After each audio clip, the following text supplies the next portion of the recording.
Hello बच्चों, आज अपने गुलाम लोग की बात करेंगे। कल अपने ने आवेशों के और उन सब के बारे में पढ़ चुके हैं पहले के लेक्चर में, और इसमें जो बाकी बचेगा वो अपने आगे वाले लेक्चर में देख लेंगे। तो अपने आज गुलाम लोग का लेक्चर देंगे और इसमें कुछ चीज़ें आएंगी वो आपको आगे बताते जाएंगे अपने। तो सबसे पहले गुलाम का नियम, इसको अपने इंग्लिश मीडियम के लिए अलग से बना दूंगा लेक्चर, सेम गुलाम लोग के लिए। आज हिंदी मीडियम के लिए कर रहे हैं अपने, और कल इंग्लिश मीडियम का भी गुलाम लोग अपलोड कर देंगे। दूसरा मैंने बताया था कि कोई भी चीज़ नोट्स बना रहे हो वो आप स्क्रीनशॉट ले लें, दूसरा पीडीएफ बना देंगे अपने, लिंक में डाल दूंगा मैं कमेंट्स में, तो उसमें आप देख लेना कि भी इसका पीडीएफ जो होगा, नोट्स का पीडीएफ जो होगा आपको आगे मिल जाएगा। ठीक है, तो गुलाम लो जो है वो शुरुआत इसलिए की गई, गुलाम ने इसके लिए शुरुआत इसलिए की क्योंकि ये आवेश जो होते हैं, जो भी प्लस हो या माइनस हो, कोई भी आवेश हो, उसके बीच में होने वाली अनन्य क्रिया, जैसे मान लो एक प्लस Q1 है और एक प्लस Q2 है, इनके बीच में होने वाली अनन्य क्रिया का मतलब होता है वो चाहे आकर्षण बल हो चाहे वो प्रतिकर्षण बल। जैसे अगर मान लो मैं यहाँ से बात करने की शुरुआत करूं, तो जैसे मान लो ये Q1 जो होता वो पॉजिटिव और Q2 जो होता वो नेगेटिव होता। ठीक है, तो इनके बीच में कौन सा बल होता? आकर्षण, हमने पहले वाले लेक्चर में पढ़ चुके हैं, या अट्रैक्शन फोर्स होता। अगर ये भी पॉजिटिव ये भी पॉजिटिव, ये नेगेटिव और ये नेगेटिव होता, तब इन दोनों के बीच में कौन सा होता? प्रतिकर्षण रिपल्शन फोर्स होता। ठीक है, तो अब इन दोनों आवेशों के मध्य उस फोर्स का मान कितना होगा, कैसे ज्ञात किया जाएगा, वो सारा का सारा काम किसने किया? गुलाम जी ने किया। ठीक है, अब अपने आगे बात करते हैं कि भाई गुलाम ने कहा कि 2.4 मतलब बिंदु आवेश के आगे, इसको पहले थोड़ा समझा देता हूँ। बिंदु आवेश के आगे अपने डेफिनेशन बता देंगे, ऐसे कोई पर्टिकुलर नहीं है पर आपको बताएंगे। मतलब बिंदु आवेश मतलब छोटा सा चार्ज, वो कैसे छोटा हुआ वो आपको आगे बात करेंगे। ठीक है, कहता कि जब दो आवेश, मान लो ये Q1 प्लस का और ये Q2 प्लस का, और इनके केंद्रों के बीच की दूरी कितनी हो? R। कितनी हो? R।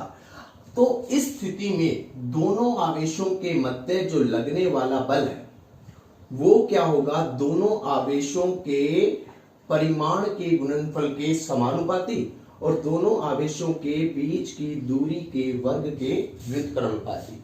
दोबारा बोल रहा हूं, दोनों दो, अगर हम कंफर्म बोले तो ये सारा काम हम कर रहे हैं किसके लिए? निर्वात के लिए।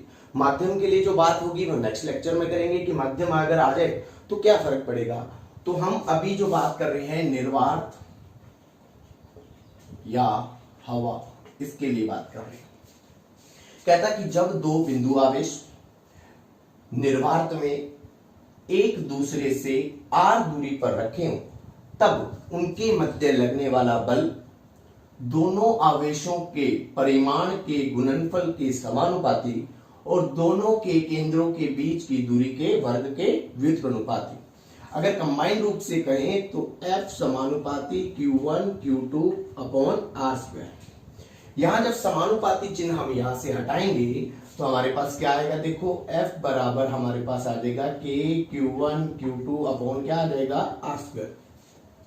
हम यहाँ पे परिमाण ज्ञात कर रहे हैं तो हमें ये प्लस माइनस शो करने की जरूरत नहीं है। मान लो ये प्लस का ये माइनस का होता तो हमें ये माइनस यहाँ शो करने की जरूरत नहीं है।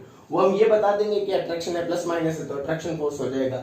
अगर मैं यहाँ से बात करूं, ये जो है प्लस का, ये भी क्या है? प्लस का, तो दोनों के बीच में कौन सा बल लगेगा? जब दोनों आवेश प्लस के हों, प्रतिकर्षण लगेगा। तो Q1 पर बल लगेगा Q2 के कारण, किधर? F1 पर लग रहा है, किसके कारण? 2 के कारण। और इसकी बात करूं तो Q2 पर लगेगा कौन सा? F2 पर लगेगा 1 के कारण। मतलब दोनों समान है तो क्या करना चाहेंगे? एक दूसरे को धक्का दे दे, भाई भाग जा इधर से।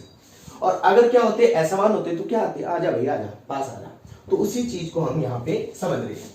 अब ये जो K है, K होता है यहाँ पे नियतांक। क्या होता है? नियतांक। और ये K का जो मान है वो हवा और निर्वात के लिए जो होता है वो होता है कितना? 9 गुणा 10 की पावर 9। और अगर इसकी यूनिट निकालनी हो, मात्रक निकालना हो, तो देखो कि इसको इधर ले लो। जैसे हमने गुरुत्वाकर्षण का नियम पढ़ा था तो उसमें भी हम यूनिट निकालते थे, वहां पे जी आता था, लेकिन वो जी क्या था? सार्वत्रिक गुरुत्वीय नियतांक था। लेकिन अगर हम यहां बात करें तो इसका मान कांस्टेंट नहीं है, ये सिर्फ हवा के लिए। अगर माध्यम चेंज हो गया, मान लो जल आ गया, कोई और गैसीय माध्यम आ गया तो के का मान चेंज हो जाएगा। वो अपने नेक्स्ट लेक्चर में पढ़ेंगे कि के का मान किस किस के लिए कितना होता है। अगर गैस आ गई, अगर मान लो कोई चालक आ गया, क्या आ गया, तो उसके लिए हम सारी बात नेक्स्ट करेंगे। इसका मतलब ये है कि जो के का मान है वो किस पर निर्भर कर रहा है, माध्यम पर निर्भर कर रहा है। और हमने जो शुरुआत की है अभी कूलाम के नियम की, उसमें हमने सबसे पहले बात की निर्वात और हवा की। तो हवा और निर्वात के लिए इसका मान 9 गुना 10 की पावर 9 होता है। रट्टा मार लेना, 9 गुना 10 की पावर 9 बहुत जगह काम आएगा आपको। ये वाली वैल्यू की बात कर रहा हूं मैं, वैसे नहीं, वैसे तो आपको समझना है। लेकिन अगर आपने यहां पे बात करें तो देखो F बराबर हमारे पास है के Q1 Q2 upon are square. यहां से हम इसकी यूनिट फाइंड आउट कर सकते हैं। कैसे? F बल न्यूटन में, इसको इधर ले जाओ, आर स्क्वायर, आर दूरी होती है, मीटर स्क्वायर हो गया। तो क्या आ गया? न्यूटन गुना मीटर स्क्वायर और बटे कूलाम। आवेश किसमें होता है? कूलाम में। ये आवेश कितना कूलाम में होगा तो ये नीचे आएगा तो क्या देगा? कूलाम का स्क्वायर। तो ये इसकी वैल्यू होती है। ठीक है, अगर मैं बात करूं, ये आगे पढ़ेंगे हम कि भी के बराबर होता है निर्वात के लिए तो लिखते हैं 1/4 पाई एप्सिलॉन। ये क्या होता है? इसको बोलते हैं ई, नहीं बोलते, इसको क्या बोलते हैं? एप्सिलॉन। ठीक है, और इसको क्या बोलते हैं? Epsilon not.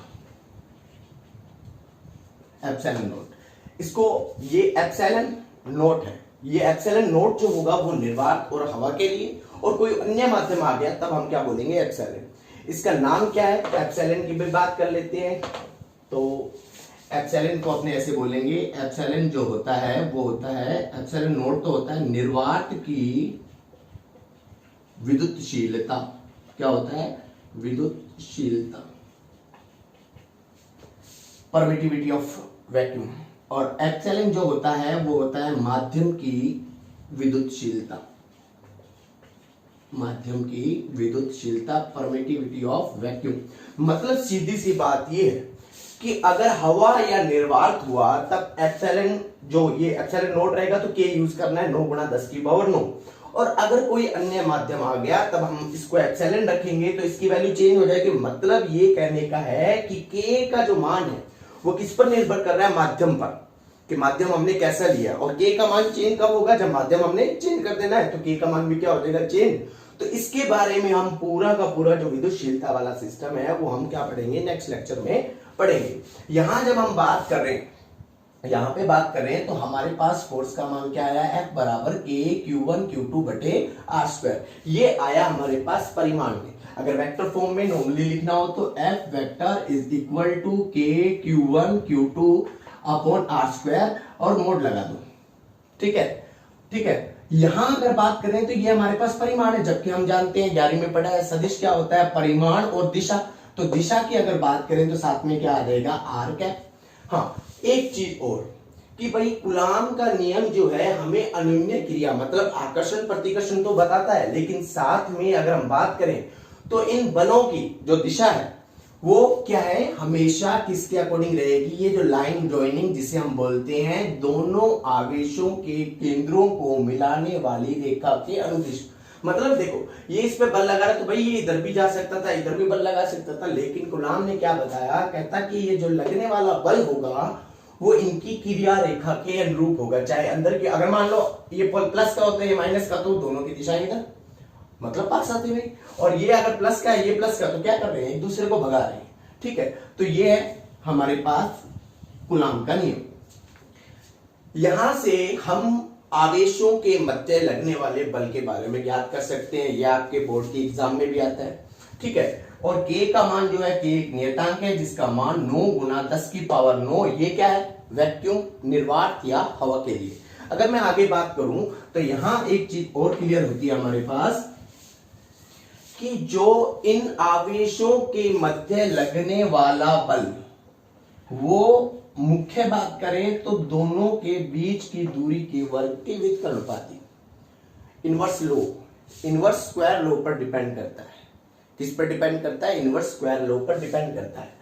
देखो, आवेश का मान बढ़ा मतलब ये Q1 बढ़ा, ये Q2 बढ़ा, तो बल बढ़ जाएगा। और इनके बीच की दूरी अगर बढ़ेगी तो लगने वाला बल क्या हो जाएगा? कम हो जाएगा।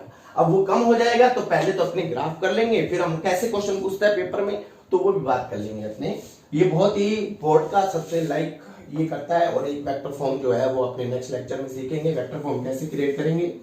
यहां अगर अपने बात करें तो ये तो हमारे पास हो गया बल और ये हमारे पास हो गई दूरी, दोनों के केंद्रों के बीच की दूरी।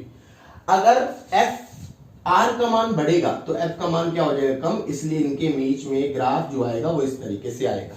देखो आर बढ़ रहा है और एफ का मान क्या हो रहा है, यहाँ पे हमें कम प्राप्त हो रहा है। दूसरी बात अगर हम यहाँ पे करें कि भाई कहे क्वेश्चन कैसे कि यदि दो आवेशों के बीच की दूरी 2 गुना करते हैं, मतलब आर जो है उसको क्या करते हैं अपने 2 गुना करते हैं, तो भाई बल कितना हो जाएगा, नया बल जो होगा वो पहले वाले बल की तुलना में कितना हो जाएगा। क्वेश्चन ऐसे आया तो देखो आर को 2 गुना, तो आर का क्या है स्क्वायर, आर का क्या है स्क्वायर, आर मतलब नई जो दूरी है आर डैश वो पहले वाली दूरी की कितनी होगी 2 गुना, तो यहां पे रखोगे तो बल का मान कितने गुना कम हो जाएगा, 4 गुना कम हो जाएगा।